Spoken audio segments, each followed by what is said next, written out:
Hello guys. Welcome to WhatVwant, a technology vlog. In this tutorial, I'm going to show you how to take a screenshot on iPhone. For more information, visit our article. Link provided in the description. If you are new to our channel, click on the red color subscribe button for regular updates. Without any delay, let's get started. Method 1. Open the app or the page which you want to take a screenshot. Hold the power button available at the right side of the iPhone. Press the home button. Then the screen will flash for a second and shows you the screenshot on a corner. Click on it to open.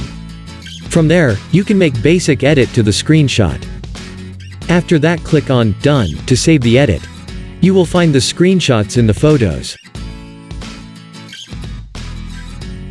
Method 2. This method will be helpful for those who are using the latest versions of iPhones. Because, in the latest versions there is no home button. Now, let's see how to take screenshot without home button. Press and hold the power button. Instantly press the volume up button. You can also press both the buttons at a time also. Then a flash on screen will appear and shows the screenshot on a corner. Method 3. This is a very simple and interesting trick to take a screenshot on iPhone. To make this trick to work, you have to enable a setting. Go to Settings. Scroll down to find the accessibility setting and tap on it.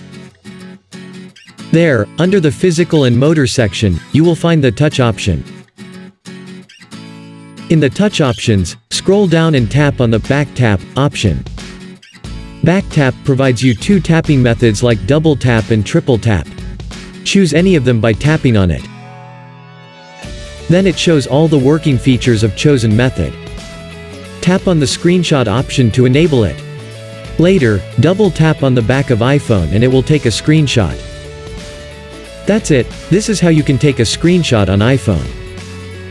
Hope you like this tutorial. For more information, visit our article. Link provided in the description. Subscribe to our channel for regular updates.